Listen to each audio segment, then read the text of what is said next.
Shalom. Horas. Yang kedua, jika saya untuk memperbaiki supaya kita semakin mengenal satu sama lain. Kami mengenal dari Boy Prasna Guru. Kalau tahu sendiri, Ibu Guru Utapaya. Kami dari Guru Bapak Ibu, kami dari Petani. Dan kami menikah dengan seorang ibu yang cantik bersama-sama dengan kita bernama Abdul dan Ibu Parna. Ini kan juga ada gitu. Jadi begitu Allah kita. Bapak Ibu yang dikasih Tuhan, dikarenakan Tuhan menciptakan kita. Yang pertama berarti ada Istanbul, yang kedua asal dua Istanbul. Bersama-sama dengan itu Bapak Ibu di gereja ini. Dan kami juga sebagai pimpinan sinode Bapak Ibu, karena kami dari gereja Kristen Indonesia yang melayani di kantor sinode di jalan Melalui Serita. Kalau saya istilahnya di jalan Mesir kan, kami kurang tahu ternyata Melalui Serita. Karena kami masih baru melayani masyarakat Bapak Ibu. Kurang lebih 3 bulan kami baru dimutasi dari Bekasi, Resort yang ada di Bekasi untuk melayani di kantor sinode. Dan lagi Bapak Ibu, kami berjumpa dengan Bapak Pendeta Simbolon itu baru sekitar 2 minggu yang lalu. Kami satu awal dari satu bagian, tapi karena ada di bawah itu, ya kita saling berkenalan. Ternyata Bapak Pendeta juga sudah berkenalan. Saya datang ketemu dan berjumpa dan kita saling share tentang teman-teman. Bapak Ibu yang dikasih Tuhan, kalau kita berjumpa di luar, tolong kami beri sabar. Karena acap kali berbeda yang di hari Minggu penampilan dengan yang ada di hari biasa. Karena penampilan kita di hari Minggu kita pasti memberikan suasana atau penampilan yang terbaik. Dari segi pakaian sudah kita setting dari rumah, baik dari wangi sudah kita persiapkan, baik untuk pakaian dan lain sebagainya sudah dipersiapkan dan sudah disettingkan. Kalau belum setrika Bapak Ibu mungkin akan setrika di hari yang akan datang. Artinya semua kita persiapkan dengan baik untuk hari ini. Karena berbeda dengan hari-hari yang lain. Walaupun kita sudah melakukan acara kemarin, pesta, tapi hari ini pasti lebih baik. Karena kita akan bersyukur daripada kepada Tuhan. Sehingga Bapak Ibu, berkaitan dengan firman Tuhan dasar, Allah memperhitungkan segala tindakan, segala tindakan yang kita lakukan, yang kita lakukan dalam kehidupan sehari-hari, bahkan yang akan kita lakukan. Apa yang dimaksud dalam firman dasar ini? Kenapa ini perlu kita lihatkan di ibadah ini? Sehingga kita ada aktivitas dan tidaklah dengan sia-sia. Tapi sebelumnya Bapak Ibu, kita harus paham dulu supaya kita saling memahami satu sama lain. Kalau nanti Bapak Ibu mendengarkan dengan khotbah ini, ada saudara kita yang tertidur sebentar, tolong bantu saya supaya firman ini tidak sia-sia Bapak Ibu. Tolong ingatkan dia sampai diberikan katakan betul. Begitu Bapak Ibu. Kita harus sepakat supaya saya tidak terbeban dengan firman ini. Karena ini firman ini bukan hanya untuk Bapak Ibu menurut saya. Jadi itu Bapak Ibu, kita itu harus sepakat itu. Ketika dan kita sekalian Bapak Ibu yang terdiri sebentar dengan mendengar suara ini, tolong juga ingatkan dia betul. Karena kita harus fokus Bapak Ibu kepada firman yang kita dengarkan pada saat ini, bukan dengan waktu yang kita peroleh pada saat ini. Nanti kita akan bisa lihat dalam habis dan sebagainya supaya keinginan persekutuan kita itu bukan dengan sia-sia, tapi benar-benar sudah Tuhan persiapkan dari awal bahwa kita harus bersekutu kepada Tuhan. Amin. Boleh Bapak kita saling bersama? Boleh kita saling bersama? Ya, katakan jangan mengantuk ini Bapak. Ya, ini berapa ini? Ketika coba ada kurang menanti, ada itu sebentar, nanti kecelakaan. Baik, kita akan masuk dalam firman Tuhan pada sini. Dalam pasal yang ke-10 dalam kitab Matius. Kalau kita baca Bapak Ibu, secara keseluruhan firman ini merupakan wacana misi sebenarnya. Tuhan memiliki misi kepada orang yang mendengar pada saat itu. Misi yang pertama bahwasanya Tuhan telah membentuk para murid yang akan menjadi perpanjangan tangannya. Itu misi yang pertama, harus komplit. Misi yang sudah Tuhan ciptakan ini menjadi perpanjangan tangan dan juga ada jemaat. Kalau tidak ada dari posisi itu, mungkin kurang kompak atau kurang klop begitu. Tapi Yesus sudah merencanakan itu, sudah dibentuk dalam misi yang pertama. Ini bagian dari khotbah 5 besar yang telah Tuhan siapkan. Harus mengutus para murid untuk kesuksesan dari misi tersebut. Kemudian Bapak Ibu, kita melihat dalam ayat 40 sampai 42 tadi ada 3 golongan yang disampaikan kepada kita. Tapi ini bagian daripada penutup sebenarnya. Kalau kita baca para pasal langsung dari pasal 10, ada beberapa topik di sana.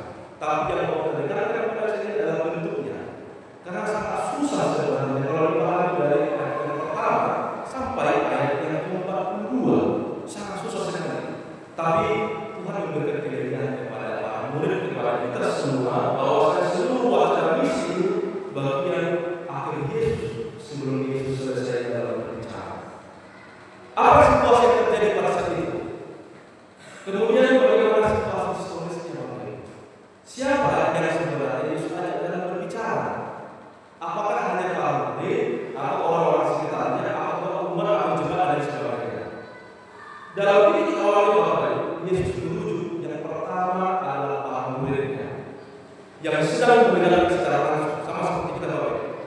Bukan live streaming, bukan dengan Zoom dan lain sebagainya. Kita langsung saling mendengarkan firman itu, sama seperti ketika Yesus berbicara langsung kepada para murid.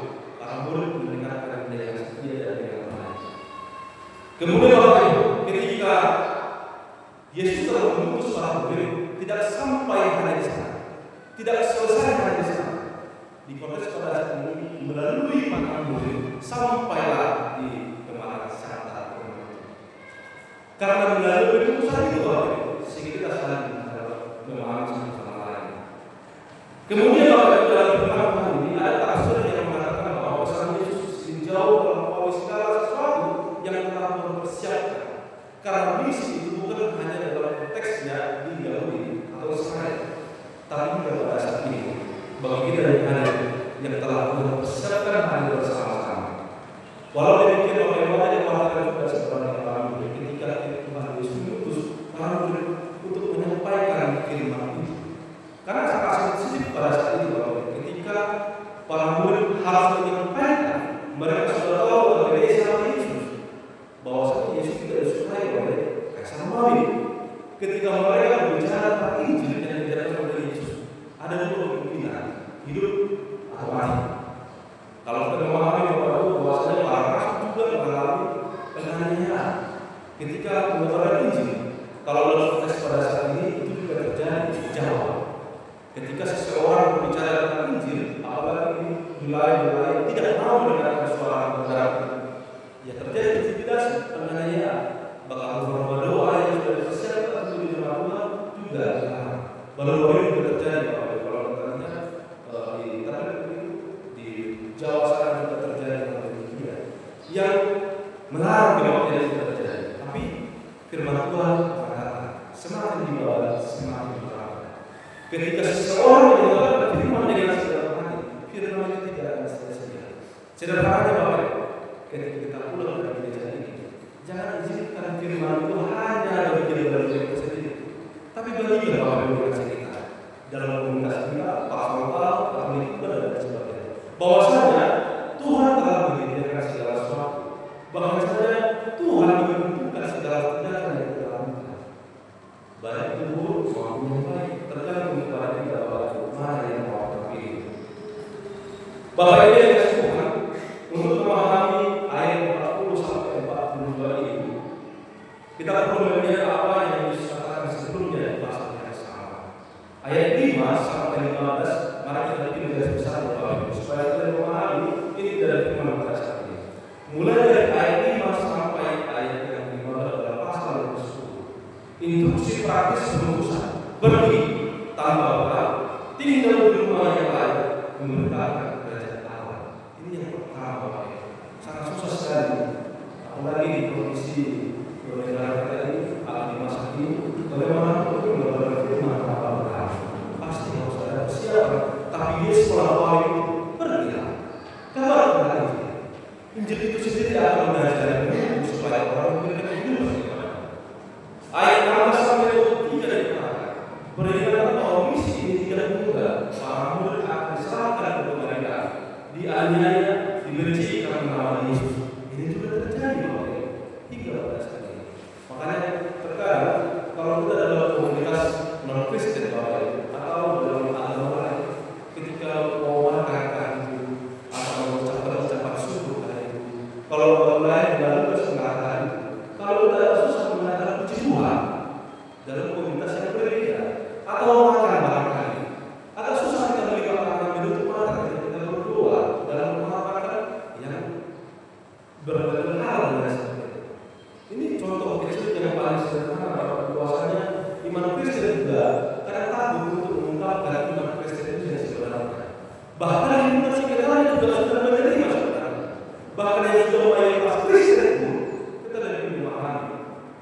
itu. Tapi seperti itu Bapak Ibu, kita juga harus menunjukkan bahwasanya kita selalu seorang hidup Kristen yang sejati. Walau ada pencapaian yang bisa kita lakukan, walau bukan dalam kelompok kita. Yang selanjutnya dalam 20 ayat 24 sampai 33, dorongan untuk tidak takut, bahkan kamu tidak takut terhitung dan Tuhan memperhatikan setiap diri. Segala sesuatu pada itu Tuhan mengetahui, bahkan yang akan terjadi Tuhan tahu. Tuhan sudah mengetahui sebelum kita sudah memikirkan. Kemudian ayat yang 34 sampai 39, pernyataan menunjukkan bahwa mengikut Yesus bisa memecah belah keluarga dan menuntut pembalasan. Dengan Bapak Ibu kalau kita baca apa-apa Yesus itu datang ke dunia membawa perpecahan, membawa pemisahan antara seorang bapak dan kepada bapak, kepada anak, kepada ibu, bahkan keluarga. Ini harus dipahami dengan baik supaya masalah sedikit. Karena memang ketika Yesus datang ke dunia itu harus menjadi prioritas dan segala sesuatu. Itu maksudnya Bapak. Jadi ketika kita sampai pada ayat 40 sampai 42 ini, murid-murid baru saja mendengar serangkaian pesan yang sangat tepat. Di sini Yesus duduk dengan nada yang jauh berbeda. Katanya dengan kata-kata belum yang berhubungan dan memberikan jaminan. Kehiburan yang Tuhan berikan karena Tuhan telah mengetahui bagaimana kapasitas manusia itu untuk bisa memahami karya sama Tuhan. Yesus tahu sejauh mana sebenarnya kemampuan kita untuk melakukan Injil yang memberikan. Sudah sejauh mana yang harus kita lakukan, Tuhan telah tahu. Kapasitas kita berbeda-beda. Sehingga Tuhan mengetahui kalau kita tidak mampu dari Bapak Ibu untuk bisa mengucapkan firman atau mengabarkan Injil, Tuhan juga sudah tahu itu.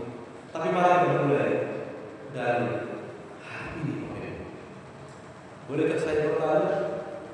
Sudah berapa tahun kerja kita berdiri, Bapak Ibu? Kalau saya tidak salah, ingat tahun 60-an ketika kita berdiri, bukan ketika jemaat dewasa. Berarti kalau tahun 60-an ketika kita lahir, berarti sudah sekitar berapa tahun?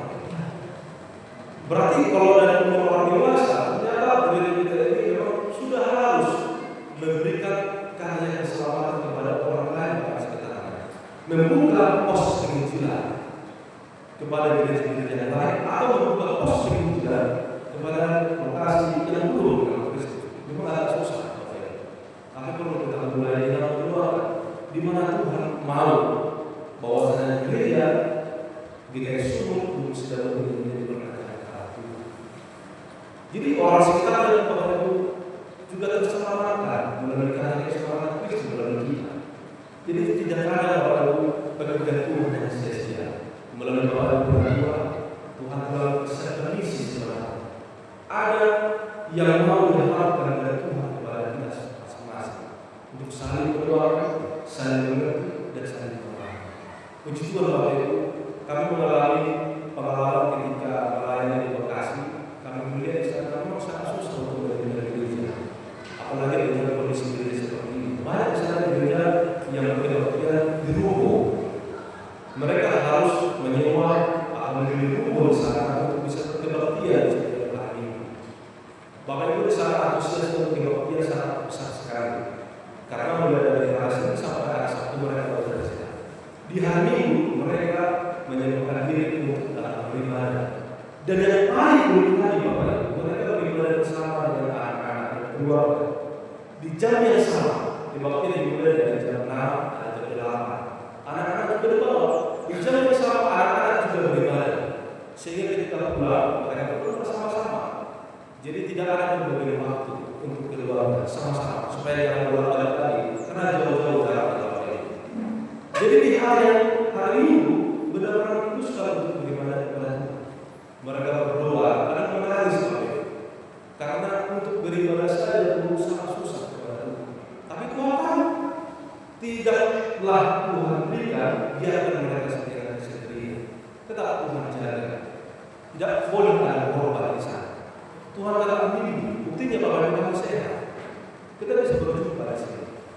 Karena inilah bagian dari karya Tuhan itu. Bahwasanya pertemuan yang telah bersiap tidak ada yang sia-sia. Sehingga setiap yang kita lakukan adalah bertemu dengan perhitungan dari Tuhan. Apa Bapak Ibu yang menjadi mimpi kita hari ini? Ketika kita beristirahat malam, bangun tidur pagi, apakah ada mimpi kita hari ini? Ada, banyak sekali. Apakah ada harapan kita hari ini? Ya, banyak sekali. Banyak sekali yang mau kita ucapkan kepada Tuhan. Tapi bagaimana kepada pengakuan pada saat ini Bapak Ibu? Itu semua tidak pernah perlu dengan mudah. Banyak sekali permintaan kepada kita. Tidak mudah untuk menjadi seorang Bapak yang baik. Ada program dari Korea Bapak Ibu yang sudah bersama sebenarnya dengan seluruh kita. Program Bapak itu kami jumpa sama Bapak Ketua Sinode Bapak Indonesia di Jakarta. Sebelum kami di Bekasi, kami di Jakarta. Nama programnya Christian Global Network. Bapak Pengurus, Bapak Ketua sudah bersama-sama dengan Bapak Bendahara waktu Pak Abi bersama-sama di Jakarta sudah menandatangani kerjasama waktu itu untuk sama-sama mengajarkan Injil ke seluruh dunia. Dan di sana Bapak Ibu ada suatu tema yang menarik tentang Bapak yang lain. Bagaimana sih Bapak yang baik ini? Bapak yang mau mendoakan keluarga, Bapak yang mau mengerti dengan kondisi kehidupan dan anak-anak, Bapak yang benar-benar turun dengan tanggung jawab. Kemudian bagaimana dengan ibu yang baik? Karena ada program baik di mana-mana. Ini memang sangat-sangat baik sekali untuk diperhatikan kepada keluarga. Karena banyak sekali keluarga yang tidak utuh lagi. Kalau di daerah Bekasi Bapak Ibu, benar suami istri keduanya adalah bapak dan ibu. Tapi ada lagi istri yang lain, ada lagi bapak yang lain, ada lagi anak yang lain. Jadi sangat kompleks sekali perhubungan saya. Sehingga dibuatlah program itu supaya seorang bapak itu benar-benar menjadi seorang bapak, ibu menjadi seorang ibu, dan anak menjadi seorang anak. Supaya keluarga itu diberkati oleh Tuhan. Amin Bapak Ibu. Kalau di negeri tidak ada seperti itu, saya tidak percaya. Itu di Bekasi, bukan di sini.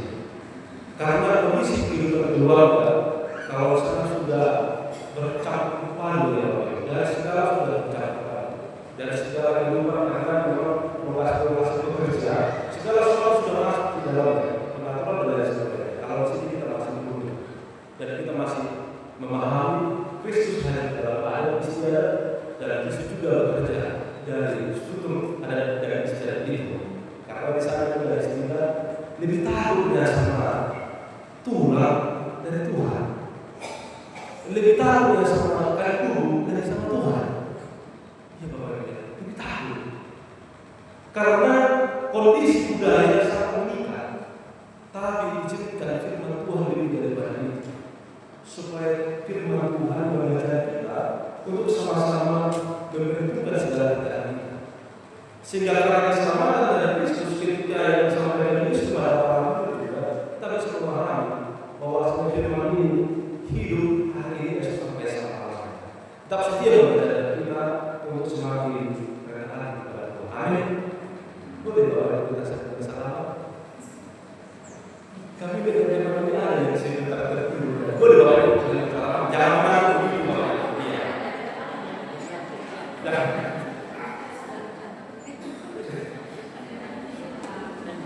Baik Bapak Ibu yang kasih Tuhan. Kalau Bapak ada sedikit marah dengan kita Bapak Ibu. Tapi kira-kira firman Tuhan itu bekerja bagi kita. Walau siapapun yang menjadi pembawa atau pembicara. Dalam konteks firman Tuhan ini sangat menarik Bapak Ibu. Di mana ketika Yesus menulis para murid tadi ada terjadi perlahan pasti dari lingkungan sekitarnya. Apalagi ketika demikian para ketua ada juga yang menolak atau ada juga yang menerima. Ada juga pemimpin dari sebagainya, ada juga orang kontra. Semua ini hal yang biasa seperti yang sudah dilakukan oleh Pak Guru.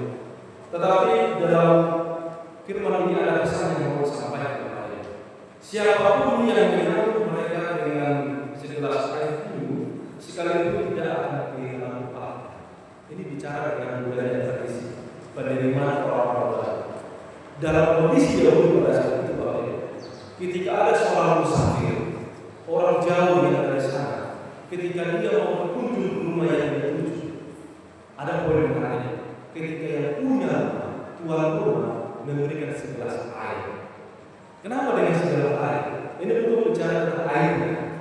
Tapi ada rasa hormat ketika seorang musafir, ketika seorang pekabar Injil datang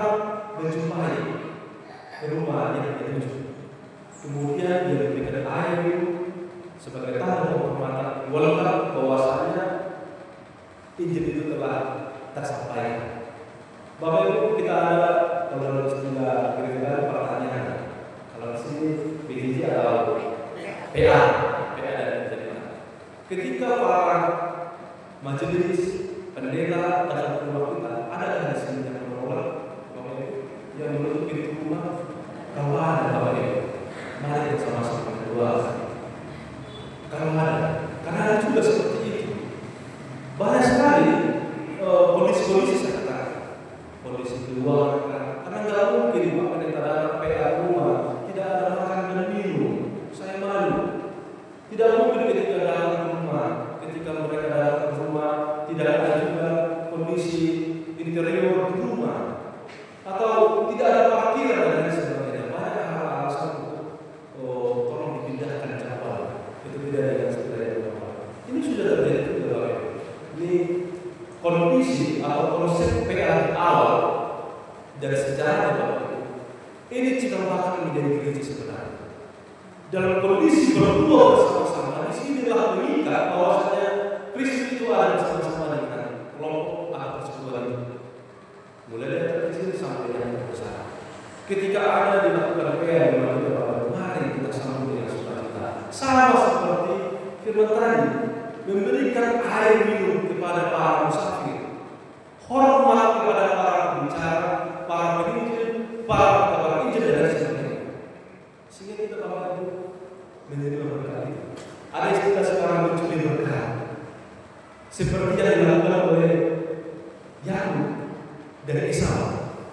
Ini perlu diterapkan Bapak Ibu. Mencuri berkat, mengarahkan berkat kepada dia. Dengan positifnya Bapak Ibu, kita terima segala kegiatan-kegiatan berbagai rohani terhadap kita. Ini bagian daripada mencuri berkat, bukan menjalahi kami. Tapi mencuri berkat yang dari Tuhan itu harus sampai kepada kita. Memang ada sensitif Bapak Ibu istilah mencuri. Kenapa harus mencuri? Mencuri hati boleh? Boleh kan Bapak Ibu? Kenapa mencuri berkat tidak boleh? Boleh mencuri berkat Tuhan. Maksudnya mengarahkan berkat itu kepada kita. Biarlah berkat itu melimpah kepada kita. Pribadi lepas pribadi. Sehingga Bapak Ibu, kalau kita yang telah sungguh mempersiapkan semakin berkah. Bapak Ibu, belum sini Bapak Ibu. Bapak Ibu, sini boleh didoakan. Jangan cemburu Bapak Ibu. Kalau saya salah saya minta maaf dengan firman ini. Tapi saya sampaikan itu supaya dengan terbuka kita menerima firman ini. Bukan dengan paksaan, bukan dengan berat, tapi biarlah Bapak Ibu firman ini mengatur kita. Karena firman datang dan pergi dari sia-sia. Amin Bapak Ibu. Banyak sekali amin di Bapak Ibu. Amin. Baik Bapak Ibu, firman yang terakhir dalam firman pada saat ini, biarlah firman Tuhan yang bekerja, yang melampaui segala pikiran Bapak Ibu sekalian, jemaat Tuhan dalam memahami pada saat ini. Amin kita.